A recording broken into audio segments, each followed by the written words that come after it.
There's a quote from recording artist Erykah Badu who once said, "The music business is motivated by money. Music is motivated by energy and feelings." What say you?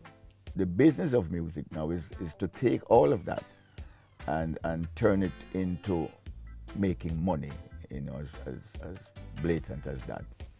This is Career Talk. I'm Kerry. Today we're discussing music management and more. Welcome.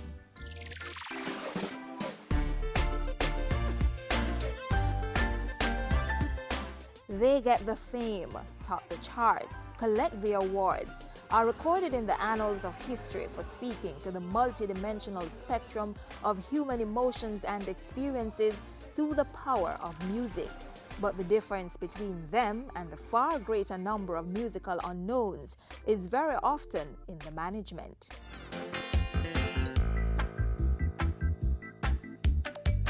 Eptones, Ken Booth, Delroy Wilson, Alton Ellis. I mean, you name them, they came through my hands at some stage or another.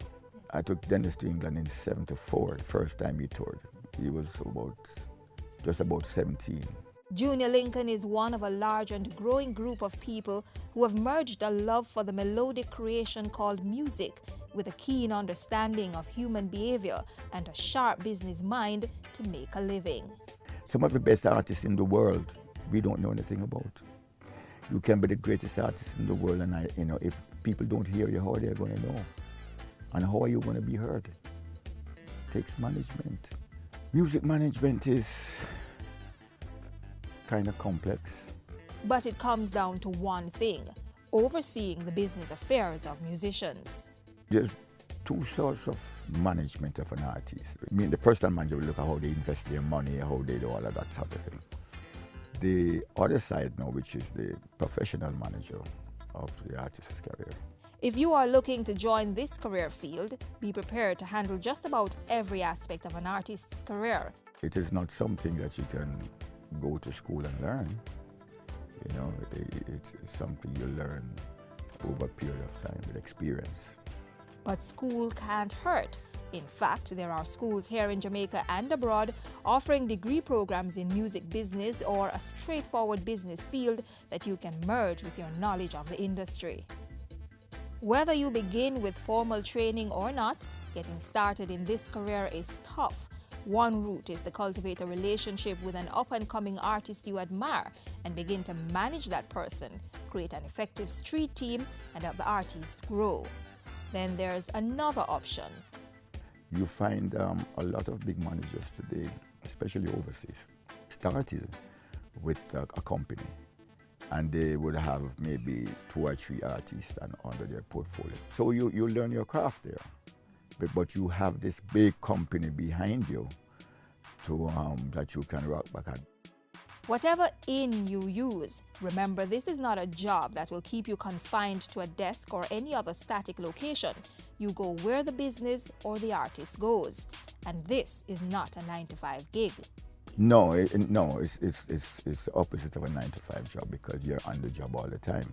And it's a job that is in demand, a growth field as some would call it. What you have to keep in touch with is the change.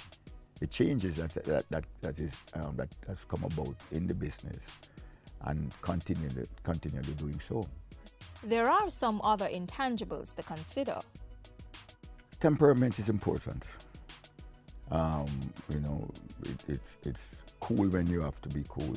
Most of the time you have to be cool, but you have to be firm when you have to be firm. It takes man management. It means navigating the many moods of artists, plus all the people around them. I think we all know that people within the arts are a bit sometimes not so easy to deal with, for obvious reasons. Very moody, can be very strong in their thoughts and vision and whatever else. There's got to be trust. There's got to be confidence, a whole lot of confidence in the management opinion and direction of that artist. The music manager must also understand how to navigate the transition from an unknown artist to someone with a following and further a national or international career. Once you get there, a very important part is to stay there. And management is very crucial to that, because it's not just music anymore. You know, it's music plus. When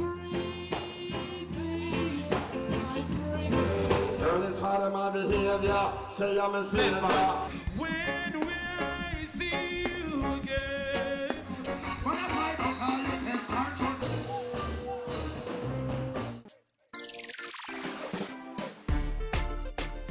Behind me, in that building, are some government employees dedicated to finding jobs overseas for hardworking Jamaicans. The Labour Minister went to Parliament recently and talked about some strategic changes coming to that program. Check it out. The Ministry of Labour and Social Security will be undertaking a pre-selection exercise for the Canadian Farm Work Program. As part of the Labour Ministry's Overseas Employment Program, the Canadian Farm Work Element is an opportunity for you to find work in the farming, automotive, construction, manufacturing and seafood packaging sectors in that North American country. The pre-selection exercise announced by the Labour Minister in January is to make sure that there is a ready pool of persons to fill the thousands of available posts every year. To date, Mr. Speaker, there are some 12,000 Jamaican men and women participating in the program. That benefits the country directly. As part of the pre-selection exercise, members of parliament and councillors are given forms for distribution to suitable candidates in the areas they represent under a points-based system. If it is found that persons recommended from constituencies go absent without leave, AWOLs, or breach any of the program rules, then the number of forms issued to these constituencies at the next pre-selection exercise will be reduced. One pre-selection exercise has already gone, but if you're interested in the next one, here's what you'll need: the completed form, a passport-sized photograph, and a character reference from either a justice of the peace or a security officer. Also, persons who go through the pre-selection process will have to undergo security checks and complete a medical exam. Visit mlss.gov.jm to find out more about the Overseas Work Program.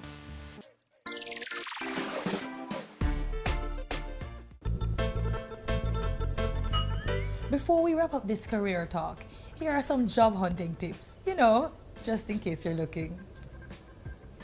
You never know when an opportunity too good to pass up will come along. So even if you're not actively job hunting just now, always have an up-to-date resume ready to send.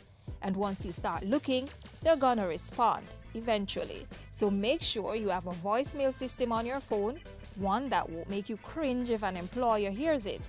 By that same token, go ahead and set up an email account with a professional-looking moniker. JaneCampbell@yahoo.com is probably a better choice than sexyjane@yahoo.com. Save that one for family and friends. Then there's the never-to-be-overlooked cover letter. Be professional, concise, creative, and make sure the letter is tailored to each company and job. Also, have references ready. Compile a list with the relevant details, but make sure you know what your references will honestly say about you. Don't assume that a seemingly good relationship means this person thinks you're an A1 worker.